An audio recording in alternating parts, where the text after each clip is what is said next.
excited. It's hard to identify one. Looks like all are. अस्सलाम वालेकुम नाजरीन, मैं हूं बिलाल ज़फ़र दुनिया की जन्नत से यानी कनाडा से। तो अभी जो आपने वीडियो के शुरू में सुना, ज़ुहा और ज़ीनिया से मैं पूछ रहा था कि दोनों में से कौन ज़्यादा एक्साइटेड है कनाडा से पाकिस्तान जाने के लिए। तो एक कह रही थी मी, दूसरी कह रही थी मी और तीसरी कह रही थी मी, है ना। तो सभी बहुत ज़्यादा एक्साइटेड थे, किसी की खुशी का कोई ठिकाना नहीं था। पाकिस्तान जाने की इतनी ज़्यादा खुशी थी, इसी वजह से मैं भी पर तोल रहा हूँ पाकिस्तान जाने के लिए। और आपको पता है कि मैंने एक वीडियोस का सिलसिला शुरू किया हुआ है लीविंग कनाडा। उस सिलसिले में मेरे पास एक बहुत ज़बरदस्त अपडेट है जो मैं आपको कल की वीडियो में दूंगा इंशाल्लाह। आज की वीडियो में मैं आपको सफ़िया आंटी के बारे में अपडेट देना चाहता हूँ, जो आपको मैंने बताया था। पाकिस्तान से कनाडा आई हैं अपने बेटे तनवीर, बहू चंदा और पोती और पोते के पास। पोती का नाम है निमरा और उनका 5 साल का एक पोता है। तो उनके साथ वो रहती हैं ओंटारियो में पिछले 5 महीने से। तो जो उन्होंने ऑब्ज़र्व किया है फ़ैमिली के हालात, कहती हैं कि उनका दिल बहुत तंग आया हुआ है कनाडा में और वो वापस पाकिस्तान अपने छोटे बेटे के पास और उसकी बीवी के पास जाना चाहती हैं। तो पार्ट 1, पार्ट 2 और पार्ट 3 आप देख लीजिए, जिसमें मैंने उनकी मुश्किल का ख़ुलासा किया है।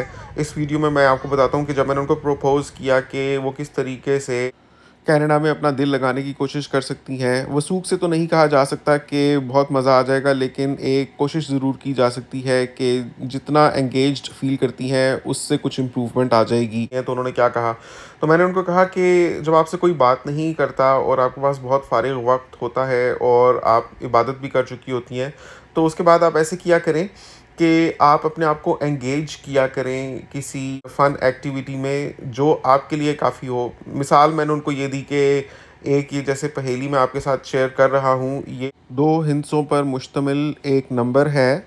इसमें आपको एक तीली को हटाकर ऐसे चेंज करना है कि इससे बड़ा नंबर बन जाए। तो कहती हैं ये तो बड़े मज़े की गेम तुमने शेयर की है। तो मैंने कहा इस तरह की चीज़ों में आप एंगेज होंगी तो आपका दिमाग लगा रहेगा और आपकी जो क्रिटिकल थिंकिंग और क्रिटिकल एनालिसिस स्किल्स हैं वो उजागर रहेंगी। कहती हैं कि उसकी तुम फ़िक्र ना करो, मेरी क्रिटिकल थिंकिंग स्किल्स उजागर ही रहती हैं। इस फैमिली के साथ रह रह के मैं इतना कुछ हैजान अंगेज़ देखती हूँ कि सारा दिन हवना की हुई रहती हूँ। लेकिन बहरहाल तुम कहते हो तो मैं कोशिश करती हूँ इसमें देखने की। तो उन्होंने मुझे देखकर बताया कि इसमें से अगर 20 का जो एक तीली है उसको दूसरी जगह शिफ्ट कर दिया जाए तो 36 बन जाता है। मैंने कहा बिल्कुल आपने ठीक किया। तो मैंने उनसे कहा कि बस यही एक तरीका था। तो कुछ देर देख के कहती हैं कि हाँ, और तो मुझे कुछ समझ नहीं आ रहा। मैंने कहा सोचें।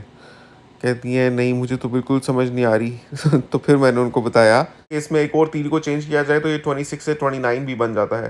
कहती हैं अरे वाह, वाकई ये तो एक से ज़्यादा तरीक़ों से इससे बड़ा नंबर बनाया जा सकता है। मैंने कहा आप मज़ीद नंबर कोई बड़ा अगर बनता हो तो चेक करें, आपको पता चलेगा। द थिंग इज़ के आप अपने आप को इस तरह की एक्टिविटीज़ में एंगेज करें। तो ये सुनकर वो रोने लग पड़ी। मैंने सोचा ऐसा क्या हो गया? मैंने तो एक फ़न एक्टिविटी के बारे में बताया, बड़े मज़े की बातचीत चल रही थी, तो रोने क्यों लग पड़ी हैं? मैंने कहा क्या हुआ? कहती हैं बेटा आप तो मेरे साथ वक्ती तौर पे बात कर रहे हो, आप चले जाओगे। यही अगर गेम मेरा बेटा मेरे साथ खेलता होता, इस तरह की बातें मुझसे करता होता तो मुझे कितना अच्छा लगता। रोज़ाना मैं उसके साथ बात करती, मुझे फ़ील होता कि कोई मुझे वक्त देता है। तो मैंने कहा कि आप अपने बेटे को समझाएं कि आपसे इस तरह से बात किया करे, और अगर वो नहीं पहल करता तो आप इस तरह की चीज़ें शुरू कर दिया करें। जब वो आपके पास आता है दफ्तर से वापस तो आप इस तरह की पहेलियाँ रखा करें सोच के और उससे पूछा करें। तो जान छुड़ा के भाग तो नहीं सकता ना। तो नाज़रीन उनकी ये जो बात थी मेरे अपने लिए बड़ी एक सेल्फ एनलाइटनिंग किस्म का सबक था कि हम लोग समझते हैं कि किसी को वक्त देने का मतलब यही है कि उस पर पैसे खर्च किए जाएँ या उसको घुमाने फिराने लेकर जाया जाए या कुछ आउट ऑफ द वे जाकर किया जाए। लेकिन all it takes is simple one to one chat on a fun activity reflecting on life experiences, एक दूसरे से दिन भर की रुदात शेयर करना, अच्छी बुरी बातें बताना। तो किसी को अगर आप ट्रस्ट करते हैं तो ये एहसास उसके लिए काफ़ी होता है कि उसने आपके लिए वक्त निकाला और आपको मुनासिब समझा कि आपके साथ बात की जाए। तो यही एहसास चाहिए होता है बुज़ुर्गों को। तो अगर कोई भी फैमिलीज़ कनाडा से ये वीडियो देख रही हैं और अपने पेरेंट्स के साथ कनेक्ट नहीं करते, तो they should consider engaging in these activities. तो बड़ा अच्छा मैं ये प्रपोज़ कर रहा हूँ उनके लिए भी।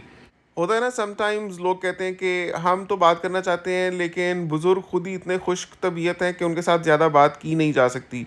तो इस तरह की छोटी-छोटी पहेलियाँ, चुटकुले कभी भी आप लेकर आएँगे तो कोई भी बंदा इनसे भाग नहीं सकता, और ना चाहते हुए भी हँसी चेहरे पर आ ही जाती है। तो it's for you to find out such little petty things in life that are very easily available free of cost, लेकिन it takes an active conscious effort ताकि आप ये चीज़ें अपनी ज़िंदगी में लाएँ। और आप ऐसा क्यों नहीं करती कि अगर ये फैमिली आपको टाइम नहीं देती तो आप अपने बेटे को कह के एक पार्टी रखें और उसमें आप खाने बनाएँ, और ये आप शर्त रखें कि कोई भी बंदा अपना मोबाइल नहीं यूज़ करेगा। उससे ये होगा कि पता चलेगा आपको कि अगर एक कोशिश की जाए दानिस्ता तौर पर इन बंदों को आपस में जोड़ने की और एक फैमिली की बॉन्डिंग बनाने की, तो वो हो पाता है या नहीं। तो सफ़िया आंटी कहती हैं कि ये जो तुम बता रहे हो ये मैंने सोचा था, लेकिन उसमें होगा ये कि मैं तो जो खाने मुझे देसी आते हैं बनाने वो बना दूँगी, वो खाना भी ज़ाया जाएगा क्योंकि ना निमरा खाती है, ना मेरा पोता खाता है। ये लोग सिर्फ़ नगेट और फ्राइज़ वग़ैरह खाते हैं, और बहू और बेटा तो अपनी जॉब से ही खाना खा कर आते हैं, तो वो जो मैं खाना बनाऊँगी सारा ज़ाया जाएगा। दूसरा ये कि ये लोग 5 मिनट भी अपने मोबाइल के बगैर नहीं रह सकते। अगर मेरा पोता देखेगा बल वाले पराठे तो वो बोलेगा मुझे ये नहीं खाना, तो फ़ौरन उसकी माँ बाहर से डील ऑर्डर कर देगी। मैं जिस तरह से इनको चलाना चाहती हूँ उस तरह के ये लोग ही नहीं हैं। मतलब ज़रा-सी बर्फ़ भी पड़ती है तो इन्होंने एक कंपनी लगाई हुई है, उसके बंदे आकर साफ़ करके जाते हैं और माहाना उनको ये $100 देते हैं। भई थोड़ी-सी बर्फ़ पड़ती है तो बंदा खुद ही हाथ हिला लेता है। चंदा सारा दिन दफ्तर से वापस आने के बाद मोबाइल पे बैठी रहती है, लेकिन ये नहीं कि बाहर निकल कर बर्फ़ साफ़ कर दे, और अगर मैं उसको ये कहूँ कि ऐसा कर दे, तो वो मेरी बात नहीं मानती और उसको नागवार गुज़रता है। तो मैंने सफ़िया आंटी से कहा बस फिर आप यही करें कि अपनी तरफ की कोशिश करें, आपके बस में ज़्यादा से ज़्यादा अगर कोई होगा तो आपका अपना बेटा होगा, बाकी उसकी बहू तो फिर दूसरे फैमिली से आई है और उसके बच्चे बिल्कुल यहाँ के माहौल में रंगे हुए हैं। तो आपका बेटा एक बंदा है जिसको आपने खुद पैदा किया, पाला-पोसा और उसको बड़ा करके जवान किया, तो अगर आपका कोई हुक्म चल सकता है तो उसी पर चल सकता है। तो अपनी तरफ से दुआ करती रहें इनकी हिदायत के लिए और राह रास्त पर इनके आने के लिए, और अपने बेटे को नसीहत करती रहा करें। ये मत देखें कि उसका कोई फ़ायदा हो रहा है या नहीं, क्योंकि बाज़ औक़ात ऐसा होता है कि हम लोग मतलब जो मिडल ऐज में होते हैं या उस तरफ जा रहे होते हैं, अपनी जवानी में तो अपने पेरेंट्स की बातों को इतना सीरियस नहीं लेते या इतने कान नहीं धरते, लेकिन वक्त गुजरने के साथ जब ज़्यादा अकल आने लग पड़ती है तो फिर माँ बाप की बातें याद आती हैं, और मुमकिन है कि आपका बेटा जब आगे जाकर अपनी ज़िंदगी में रिफ़्लेक्ट करे तो उसको आपकी बातें याद आएँ, और अभी नहीं तो हो सकता है कि आगे जाकर वो अपने ज़िंदगी में सुधार ले आए। तो उम्मीद बहुत बड़ी चीज़ है और उम्मीद कभी भी नहीं छोड़नी चाहिए। तो बस नाज़रीन, यही मेरी सफ़िया आंटी के साथ बात हुई। अगर आप इसमें कुछ ऐड करना चाहते हैं तो मुझे कमेंट्स में ज़रूर बता दीजिए।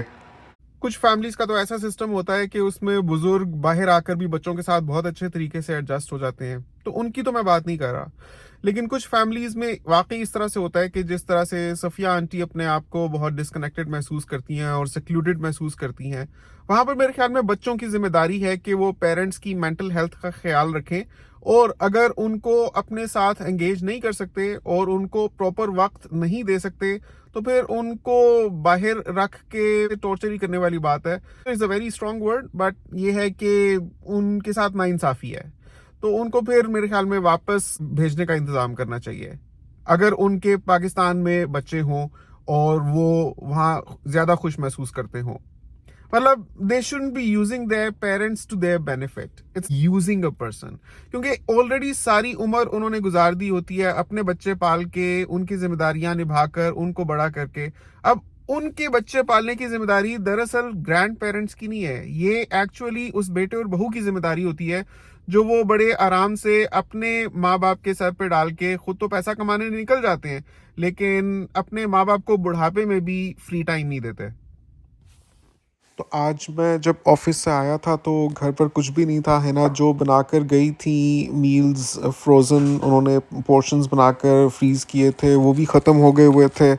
तो मैंने आज ये सैंडविच बनाया। इसके लिए मैंने सामन फ़िले लिया था, उसके अंदर कैबेज और पिकल्ड वेजिटेबल्स डालकर मेयोनेज़। अगर आप चाहते हैं इसकी प्रॉपर रेसिपी आपको बताऊं तो नीचे कमेंट कर दीजिएगा, तो मैं आपको बता दूंगा उसकी रेसिपी। वो मैंने बैटर बना कर रखा हुआ था, ये मैं फार्म बॉय से लाया था। गार्लिक ब्रेड, तो ये बहुत ही ज़बरदस्त सैंडविच बना था। बैटर इतना रह नहीं गया हुआ था, मुझे नया बनाना है। और साथ मैंने इसमें चीज़ डाला था और क्यूकम्बर्स। तो ये बहुत ही ज़बरदस्त क्विक एंड इजी रेसिपी थी। लेकिन इसमें ये की इंग्रेडिएंट है कि जितने मज़े की फ़िश होगी उतना ही अच्छा बनेगा। तो salmon and trout are the best options for this kind of batter. इनका ऑरेंज कलर का फ्लैश होता है और कुकिंग में भी ज़्यादा वक्त नहीं लगता। 2 मिनट अगर आप इसको स्टीम भी देते हैं तो ये कुक हो जाती है। और कुछ ज़्यादा सीजनिंग की भी ज़रूरत नहीं है, बस आपने मेयोनेज़ एंड अगर आप चाहें तो थाउजेंड आइलैंड सॉस भी बीच में मिक्स कर सकते हैं। एंड ये जो चीज़ है ये भी मैंने पैकेट इसीलिए रखा था कि आप देख लें कि मैंने कौन सा ब्रांड यूज़ किया है। जो फैमिलीज़ कनाडा से देख रही हैं वो इजीली ये चीज़ कॉस्को से ले सकती हैं। बस इसके बाद आपको इसको गर्म करना है और आपका बहुत ज़बरदस्त सा सैंडविच रेडी हो जाएगा। लेकिन उसके पहले आप बीच में कोई सब्जियां वगैरह ऐड करना चाहते हैं तो ये खीरे बहुत अच्छे लगते हैं इसमें। चाहें तो टमाटर और जो सफ़ेद प्याज होता है वो भी काट के आप डाल सकते हैं। So this makes a nice meal. आप बताएं आपको ये कैसा लग रहा है। साथ में मैंने ये बबली ली थी एप्पल फ्लेवर वाली, बहुत ही ज़बरदस्त। और जो हैप्पी काओ का चीज़ होता है। सो दिस इज़ लाइक मैं इसी तरह से गुजारा कर रहा हूँ। कुछ लोग ये पूछ रहे थे बिलाल भाई आप अकेले रहते हैं कनाडा में तो क्या करते हैं। जाने से पहले ज़रूरी बात कहना चाहता हूँ कि अभी मैं जुमे की नमाज़ पढ़ के आया हूँ, तो वहाँ पर एक जनाजा भी था, तो अल्हम्दुलिल्लाह मैंने भी जनाजे में शिरकत की। तो नाज़रीन, हमें अपनी मौत को हमेशा याद रखना चाहिए कि किसी को नहीं पता कि उसके पास कितना वक्त है। कभी भी अल्लाह की दी हुई मुद्दत पूरी हो जाएगी। तो अपनी मौत को इंसान याद रखे तो कुदरती तौर पर ही इंसान के अंदर एक अपनी इस्लाह का प्रोसेस जारी रहता है। वो सोचता रहता है कि what if this happens to be my last day, my last hour or my last moment। तो इंसान के अंदर सबकॉन्शियसली ही एक ऐसा फिर प्रोसेस जन्म लेता है कि वो हर आने वाले दिन को बेहतर करना चाहता है अपने लिए, अपनी गुज़िश्ता दिन से। ये बहुत ही ज़रूरी है कि इंसान अपने आप के ऊपर काम करे, अपने अखलाकियात के ऊपर काम करे और दुनिया में आने के अपने मकसद को समझे और उसको ऐसा तरीके से पूरा करने की कोशिश करे। यही वो चीज़ है जो इंसान को अशरफुल मखलूक़ात बनाती है। वरना अगर सिर्फ खाना ही खाना मकसद हो तो वो देखें सामने गुलहरी खाना खा रही है। तो खाना तो सब खाते ही हैं। ये देखिए कितने मज़े से, आई थिंक उसने कोई मूंगफली उठाई हुई है या कहीं से कोई नट लेके आ गई है और आराम से बैठ के खा रही है।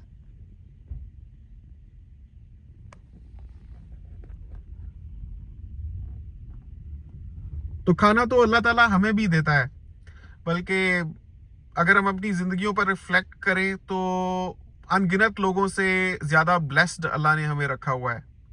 लेकिन हमारा फ़र्ज़ बनता है कि हम अपनी ज़िम्मेदारियों को भी समझें और शुक्रगुजार बंदे बने। और शुक्रगुजारी का यही तकाजा है कि हम अमर बिल मारूफ और नहीं अनिल मुनकर करें।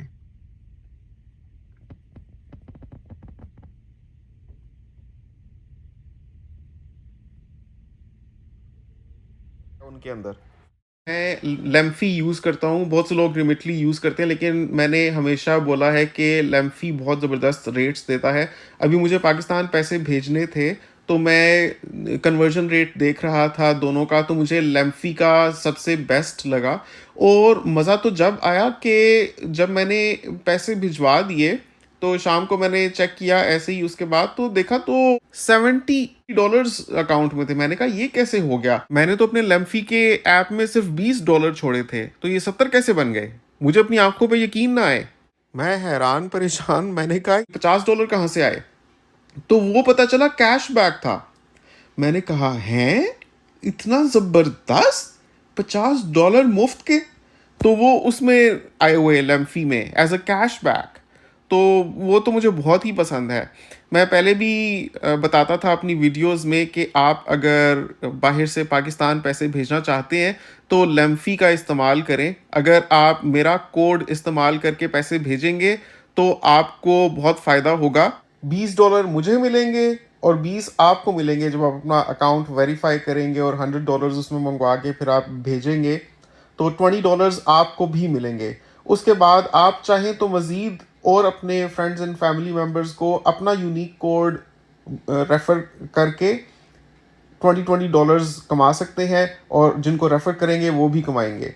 तो फ़िलहाल टू बिगिन विद आप मेरा ये कोड इस्तेमाल करके ट्रांजैक्शन करें, मुझे भी फ़ायदा होगा और आपको भी फ़ायदा होगा।